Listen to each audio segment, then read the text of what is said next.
오늘부터 우리는 코로나 시대의 교회라는 주제로 설교를 듣고 있습니다. 코로나 이후 우리가 어떤 교회를 만들 것인가, 저와 여러분들 함께 고민하면서 비전을 품고 비전을 향유하기 위해서 이 말씀을 준비합니다. 오늘은 그 네 번째로 성령 충만한 공동체, 성령 충만한 교회라는 제목으로 예루살렘 교회에서 있었던 일을 한번 생각해보면서 은혜를 나누기를 원합니다. 신약 성경에 예수님께서 디자인한 교회의 모습, 그 교회의 모습을 우리가 코로나 이후에 좀 이 땅에서 구현해보자, 그것이 우리의 목적입니다. 예루살렘 교회는 예수님이 승천하시면서 제자들에게 부탁하셨죠. 너희가 이 성을 떠나지 말고 내가 너희에게 성령을 줄 것인데 성령을 받을 때까지 기다려라. 그래서 제자들이 예수님의 말씀을 믿고 성령 충만을 위해서 기다렸습니다. 열흘 정도 지났을 때 성령이 갑자기 폭발적으로 임했습니다. 성령을 충만을 받기 위해서 한 집에 모여서 제자들과 여러 사람들이 함께 오로지 기도에 힘썼습니다. 기도하다가 성령 받았습니다.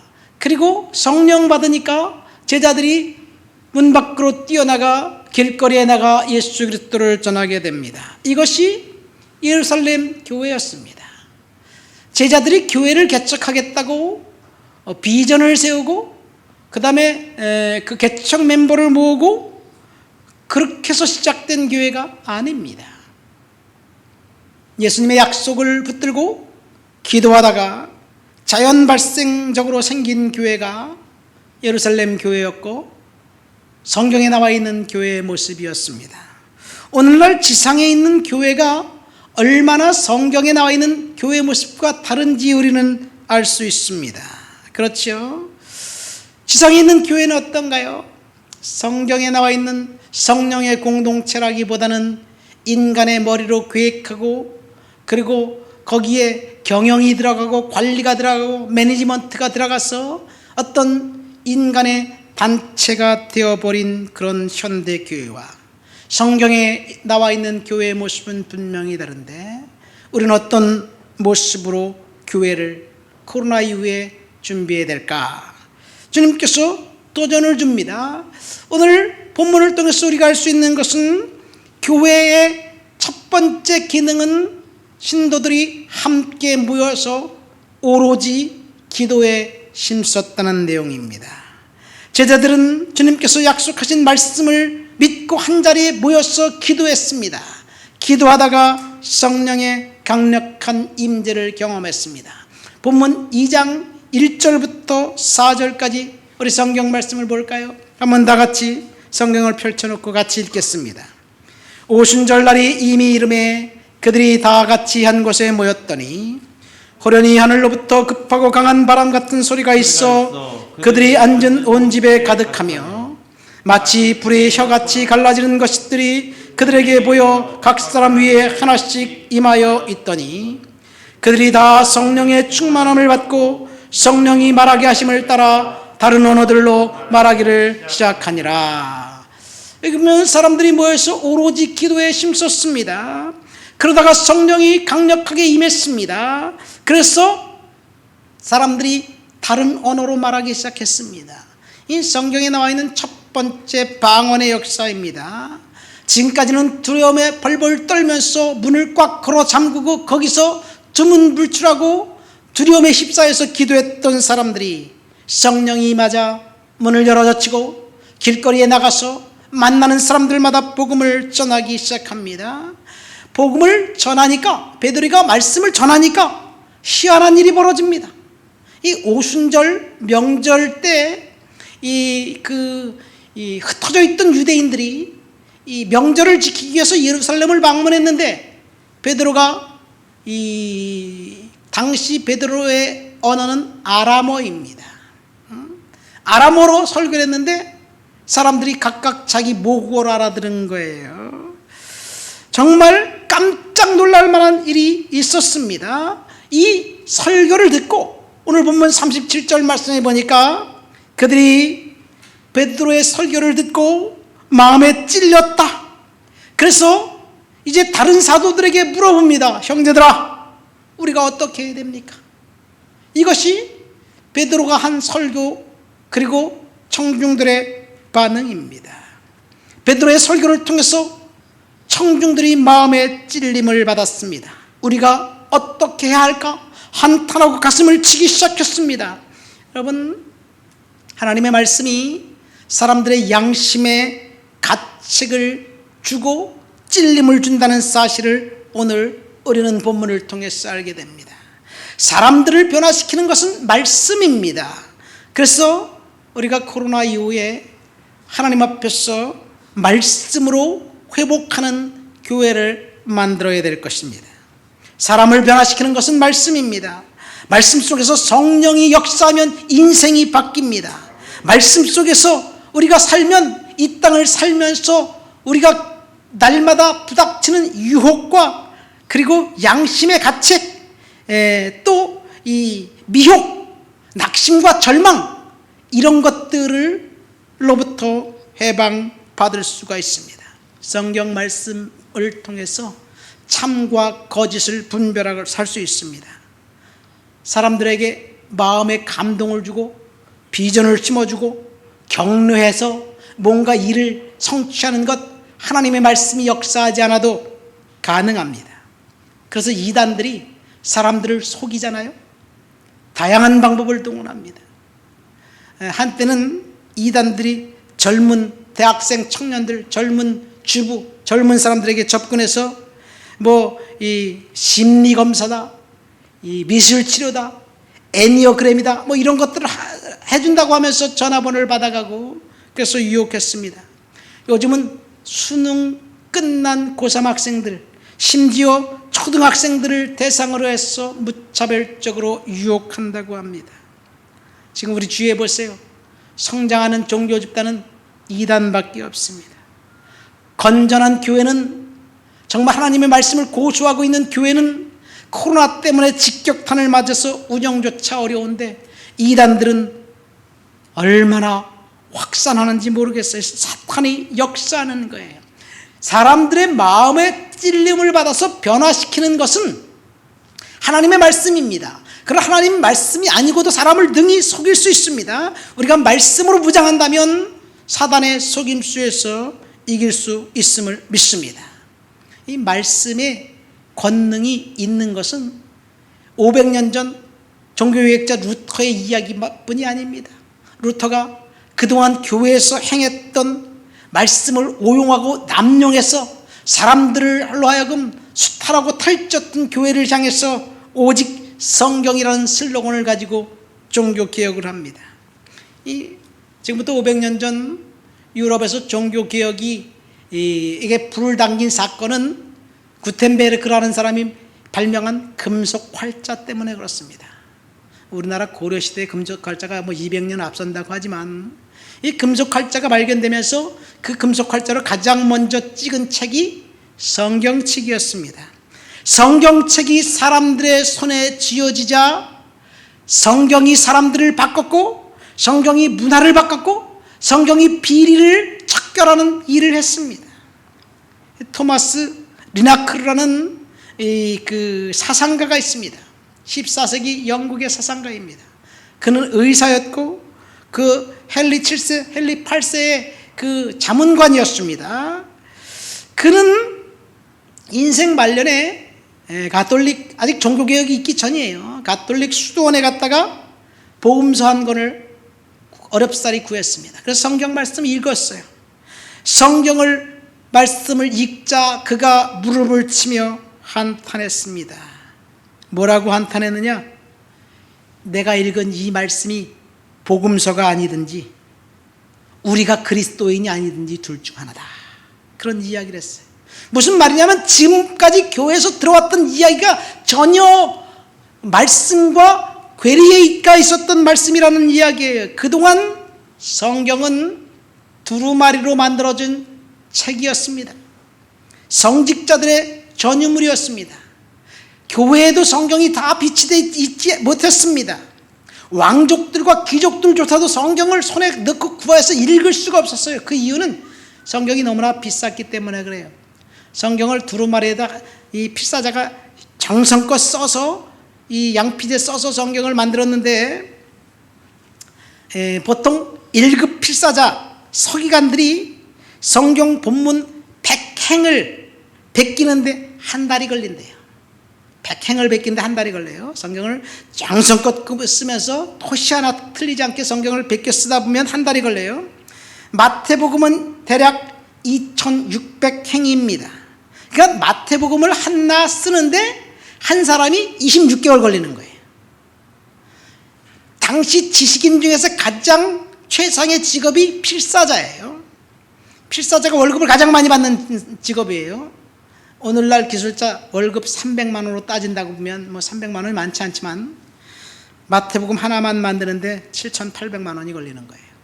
이렇게 계산하면 신구약 성경을 다 쓰면 약 50억 정도가 들어요. 50억.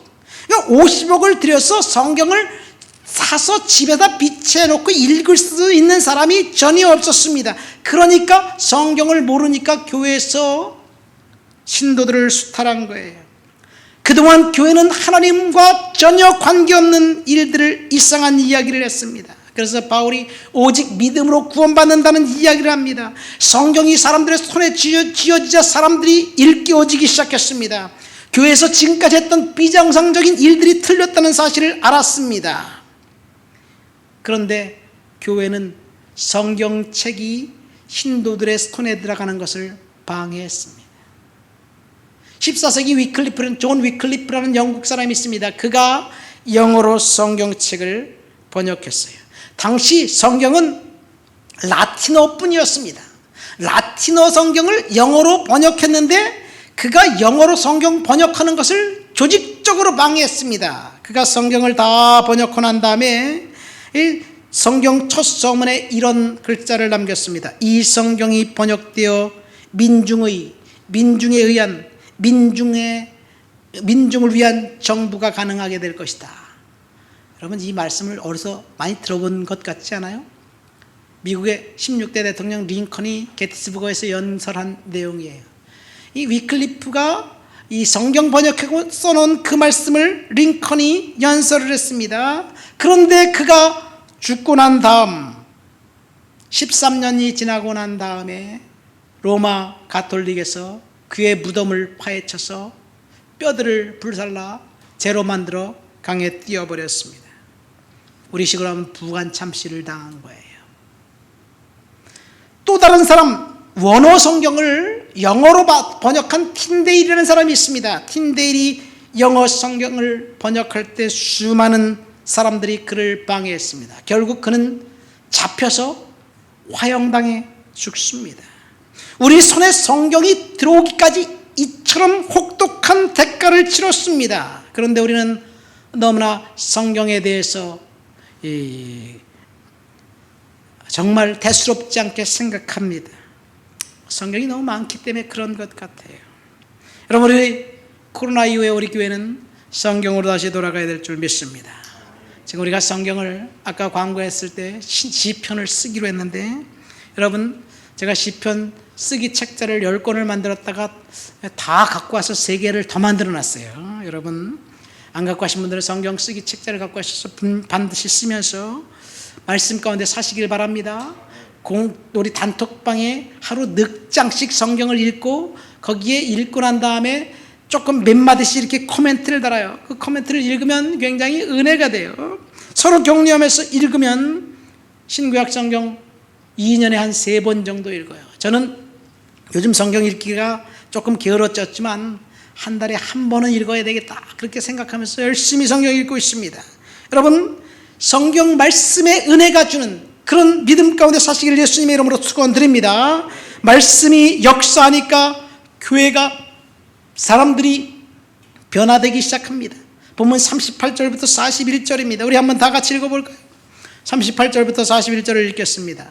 베드로가 이르되 너희가 회개하여 각각 예수 그리스도의 이름으로 세례를 받고 죄사함을 받으라. 그리하면 성령을 선물로 받으리니 이 약속은 너희와 너희 자녀와 모든 먼데 사람 곧 우리 주 하나님이 얼마든지 부르시는 자들에게 하신 것이라 하고, 또 여러 말로 확증하며 권하여 이르되 너희가 이 패역한 세대에서 구원을 받으라 하니, 그 말을 받은 사람들은 세를 받음에 이날의 신도의 수가 3,000이나 더하더라.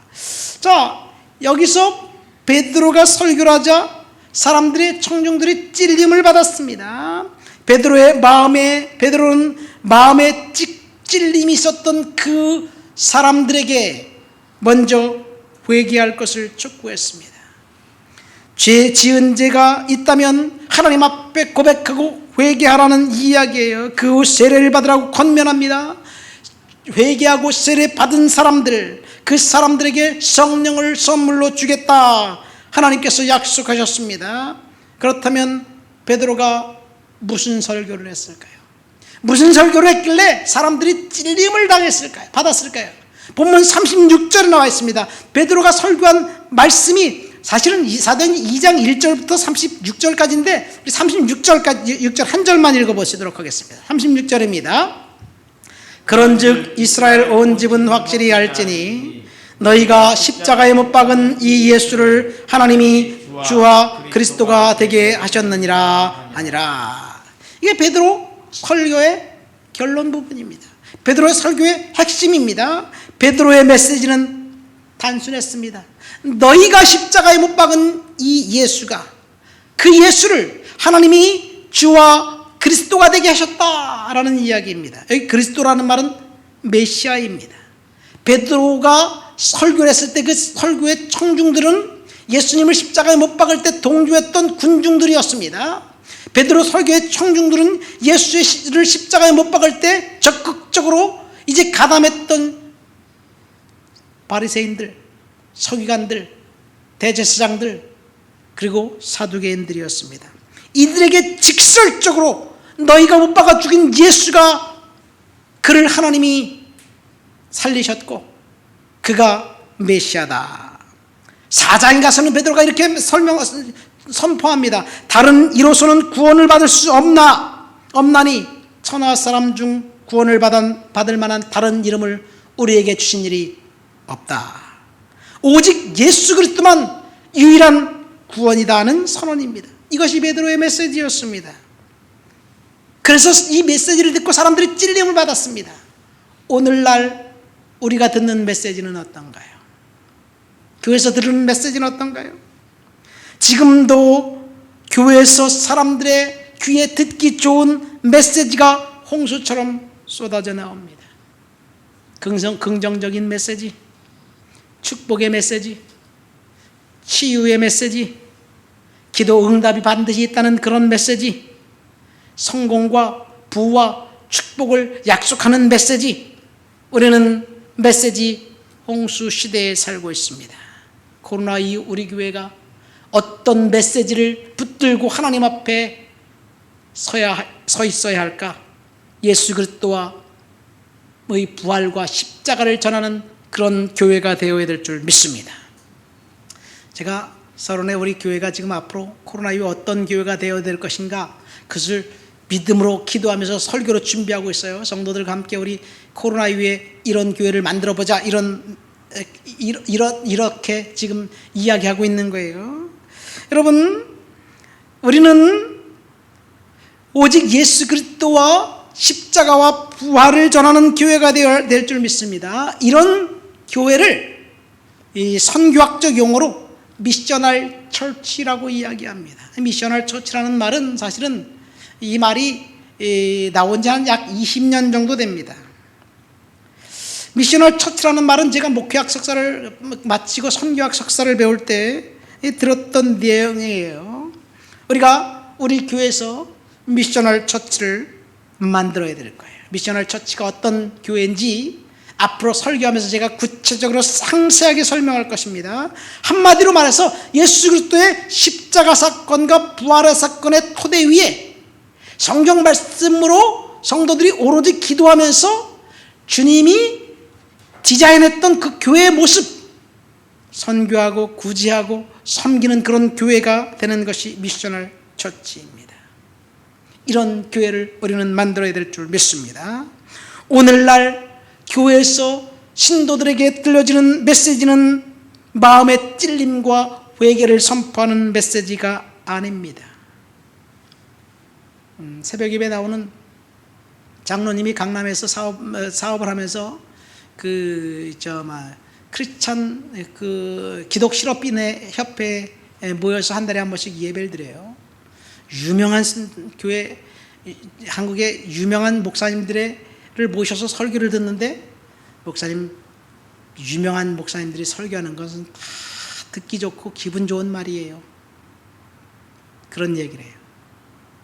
그런 말을 하는 목회자들과 교회가 사람들이 많이 모이게 돼 있어요. 그러나 우리는 그런 메시지보다는 오직 예수 그리스도의 십자가를 전하는 메시지가 우리 교회에서 선포되어야 될 줄 믿습니다. 사실 이 세상을 변화시키는 것은 교회인데, 교회가 세상을 변화시키려면 우리가 스스로 회개하고 자정하고 거룩한 삶을 살아야 돼요. 그런데 오늘날 우리 대한민국의 교회 보세요. 교회가 얼마나 거룩할까? 지난 주간에 나이지리아에서 입국했던 어떤 목사님 부부가 오미크론이라는 변이 바이러스에 감염되었어요. 그는 분명히 피해자입니다. 그런데 매스컴을 보면 그는 피해자가 아니라 가해자예요. 왜 그러냐? 딱 한 가지, 거짓을 말했기 때문입니다. 속였기 때문입니다. 어떻게 그런 일이 있을 수 있을까? 교회가 성결하고 거룩한 공동체인데 어떻게 그런 일이 있을까? 여러분, 우리는 십자가를 통한 회개와 정결 운동이 이곳에서 일어나야 될 줄 믿습니다. 회개의 기초 위에 성령께서 역사하신다는 것이 베드로 설교의 핵심입니다. 38절 말씀 보세요. 너희가 회개하여 각각 예수 그리스도의 이름으로 세례를 받고 죄사함을 받으라. 그리하면 성령의 선물을 받으리니. 우리는 성령을 받기를 소망합니다. 그러나 회개하기를 주저합니다. 성령은 회개한 사람들에게, 하나님이 마음이 하나님 앞에서 정결한 사람들에게 주시는 하나님의 선물입니다. 오늘 본문을 보면 성령을 선물로 주겠다고 약속하고 있습니다. 성령은 무엇입니까? 우리는 성령하면 그렇게 생각해요. 성령의 역사, 성령하면 무엇인가 기적이 있고 은혜가 있고 능력이 나타나고 방언을 말하고 이런 것이 성령의 역사라고 생각을 합니다. 맞습니다. 성령의 역사가 그런 것이 맞습니다. 그런 성령의 역사는 하나님께서 능력으로 임하시는 성령이에요. 능력으로 임하시는 성령입니다. 그런데 사실 성령은 능력으로 임하시는 성령, 그게 다가 아닙니다. 한때 조영기 목사님이 방언을 받지 못하면 성령 받지 못했다, 그렇게 주장하신 적이 있어요.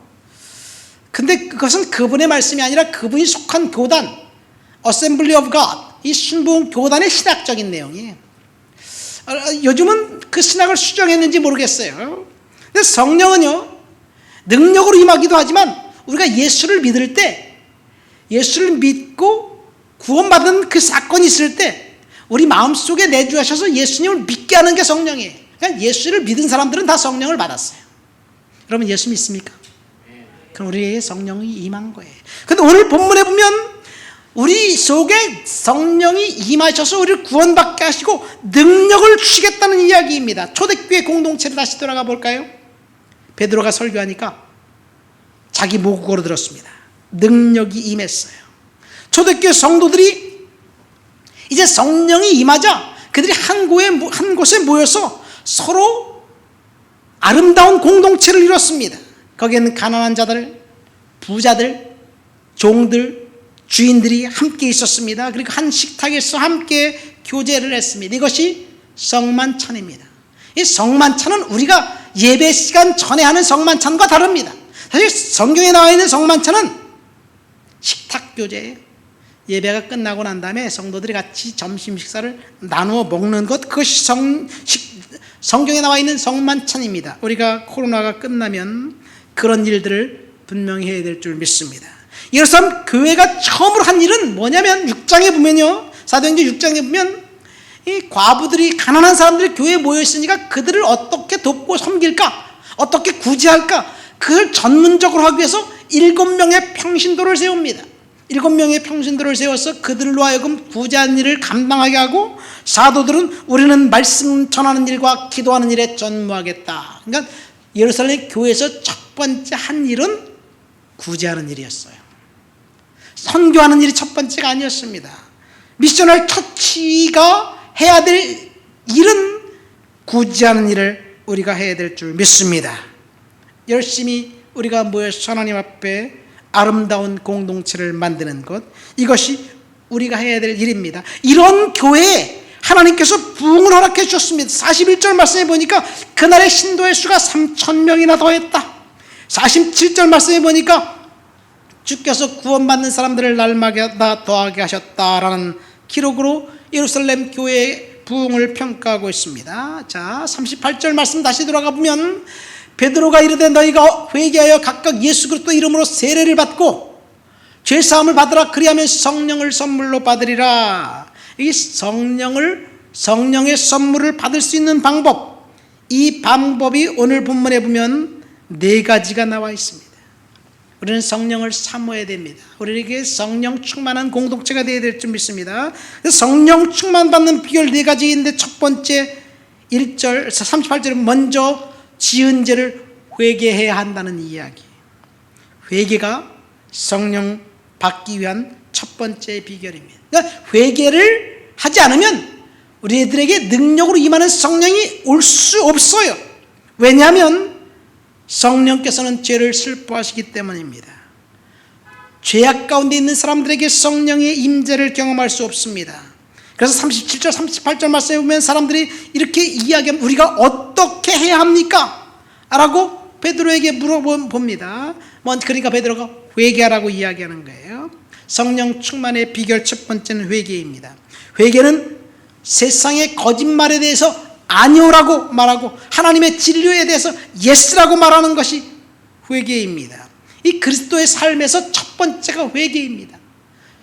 복음서를 시작하면서 세례 요한이 이 요단강가에서 세례를 베풀면서 설교합니다. 세례 요한의 첫 번째 메시지가 뭐냐면 회개하라, 천국이 가까웠느니라. 그렇게 선포했어요. 회개하라, 천국이 가까웠느니라. 예수님의 첫 번째 메시지도, 예수님이 이제 세례 요한으로부터 세례를 받고 난 다음에 첫 번째 군중들을 향해서 외친 메시지도 세례 요한 메시지와 똑같습니다. 회개하라, 천국이 가까웠느니라. 오늘 우리가 읽은 본문 베드로의 첫 번째 설교 역시 회개하라는 설교로 그의 설교를 마칩니다. 성경의 마지막 책인 요한계시록에도 보면 7번째 교회, 7교회에게 편지를 쓰면서 7번째 교회에 대한 책망의 열심을 내라, 회개하라는 말씀입니다. 그런데 오늘날 지상에 있는 교회에서 회개라는 단어가 빠졌습니다. 우리는 반드시 회개를 회복해야 될 줄 믿습니다. 하나님 앞에 우리가 결단하고 고백하고 그리고 우리를 돌아보는 거예요. 지금 주님께서 저와 여러분들에게 지금 이렇게 말씀하시는 거예요. 주님께 최선을 다하지 않고 헌신하지 않았고 순종하지 않았던 그런 모습을 회개하는 책망입니다. 지금까지는 내 고집대로 살았지만 이제는 내 고집이 아니라 주님께서 주시는 말씀대로 살겠다는 그런 결단을 하라는 이 얘기입니다. 지금까지 우리가 너무 인색했지만 하나님 앞에 주님께 내어놓고 살라는 이야기입니다. 지금까지 우리가 자존심을 내세웠지만 다른 사람들을 섬기는 삶을 살라는 이야기가 바로 회개하라는 이야기입니다. 두 번째, 성령 충만을 받기 위한 두 번째 비결은 세례에 있습니다. 회개하고 세례를 받으라고 주님 말씀하셨어요. 세례는 내 인생을 주님께 드리겠다는 결단의 행동의 표현입니다. 지금까지 내 인생의 주인이 나였지만 앞으로 내 인생의 주인은 주님입니다라는 결단이 세례예요. 우리는 이미 세례를 받았잖아요. 그런데 다시 결단할 필요성이 있어요. 지금까지 내 인생의 주인이 나였는데 이제는 내 인생의 주인을 주님께로 돌려드리겠습니다. 이런 헌신의 표현, 이것이 세례입니다. 그런 의미에서 교회에서는 처음으로 예수 믿는 사람들에게 다 세례를 베풀어요. 우리 문화 가운데서, 특별히 장로교 문화 가운데서 약식 세례를 베푸는데요, 이 선교지에 가면 장로교든지 감리교든지 무슨 교단을 상관없이 처음 예수 믿는 사람들을 물에 통동 담갔다가 이렇게 침례를 줘요. 이 침례를 받으면 물에 싹 들어갔다 나오면 내가 죽고 이제 새 사람이 되었다는 아주 명확한 그 그림을 그릴 수 있기 때문에 그래요. 우리는 죽고 예수 그리스도가 우리 안에 살아야 될 줄 믿습니다. 세 번째, 성령 충만 받으려면 기도해야 한다는 말씀이에요. 42절 말씀 보세요. 그들이 사도의 가르침을 받아 서로 교제하며 떡을 떼며 오로지 기도하기를 힘썼다. 여러분, 열심히 기도하는 사람들, 오로지 기도하는 사람들, 그 사람들에게 성령의 충만함이 임합니다. 그들은 열정적으로 기도했습니다. 성령을 주님께서 주시겠다는 약속을 붙잡고 기도에 전념했습니다. 이렇게 기도했던 사람들에게 성령이 임했습니다. 46절 말씀 보세요. 그들이 언제 기도했느냐? 일주일에 한 번 시간을 정해놓고 기도한 것이 아니에요. 보니까 날마다 하나님의 성전에 모여서 기도했다. 매일 성전으로 달려가서 기도했다는 이야기예요. 여러분, 교회 가까이 살고 계신 분들은 이렇게 직장을 다니거나 시간을 낼 수 없는 사람들은 좀 그렇지만 가급적이면 날마다 교회에 와서 하나님 앞에 기도하시기를 예수님의 이름으로 축원드립니다. 우리 교회는 24시간 열려 있어요. 다음에는 24시간 기도의 집이라고 이렇게 좀 이렇게 간판 같은 걸 써서 붙여놨으면 좋겠어요. 누구든지 와서, 우리 교회에서 석한 사람이 아니더라도 누구든지 와서 교회에 와서 기도했으면 좋겠다, 이런 그 생각에, 그래서 기도할 수 있는 분위기를 만들었으면 좋겠다는 생각이 듭니다. 여러분, 우리는 날마다 하나님 앞에 나와 기도할 때 하나님께서 성령을 선물로 주실 줄 믿습니다. 날마다 기도하다 보면 성령께서 우리와 함께 하신다는 그것을 깨닫게 됩니다. 성령을 의지해서 여러분, 우리가 자녀들을 키우고, 성령을 의지해서 사업을 하고, 성령을 의지해서 거리에 첫사람을 만나고, 성령을 의지해서 이제 사업하는 법을 깨닫게 해달라고 하나님 앞에 기도하면 하나님께서 저와 여러분들의 인생을 바꿔주실 줄 믿습니다. 이렇게 기도하는 사람들에게 주님께서 성령의 충만함을 약속하셨어요. 여기서 말하는 성령의 충만함은 능력입니다. 치유의 능력, 방언의 능력, 통역의 능력, 영들 분별하고 능력해야 하는 능력, 그 능력을 하나님이 주시겠다고 약속하셨어요. 우리가 하나님 앞에 소원을 갖고 기도해야 될 줄 믿습니다. 마지막으로 성령 충만 받기 위해서 절대적인 복종과 순종의 삶을 살아야 합니다. 이것이 중요합니다. 하나님이 말씀하시면 우리는 반드시 순종해야 돼요. 그것이 무엇이든지 순종해야만 합니다. 내게 좀 손해가 되더라도 순종해야만 합니다. 그런데 순종하는 것은 사실은 힘들어요. 결단이 필요합니다. 하나님 우리에게 순종하라고 할 때 하나님이 내가 순종할 수 있는 것을 순종하라고 하면 얼마나 좋겠어요. 근데 내가 순종할 수 없는 것을 순종하라고 요구할 때가 문제예요. 근데 하나님이 순종을 요구하면 응답해 주시기 위해서고 축복해 주시기 위해서 그런 거예요. 그래서 우리는 순종해야 될 줄 믿습니다. 본문 44절 45절 말씀 보세요. 믿는 사람이 다 함께 모여 모든 물건을 서로 통용하고 또 재산과 소유를 팔아 각 사람의 필요를 따라 나눠주며, 이 성도들에게 하나님이 요구하신 것은 지금 가난한 사람, 불쌍한 사람들 네 주변에 많은데 네가 넉넉하면 그것을 팔아서 그들에게 나눠주라는 이야기예요. 그런데 이 말씀은 여기에 딱 한 번 나와요. 예루살렘 초기 교회 성도들은 이 말씀에 그대로 순종했습니다. 그래서 바나바 같은 사람은 재산을 팔아서 사도들의 발 앞에 나눠주고 그 다음에 순종했어요. 재산과 소유를 팔아서 나눠줬습니다.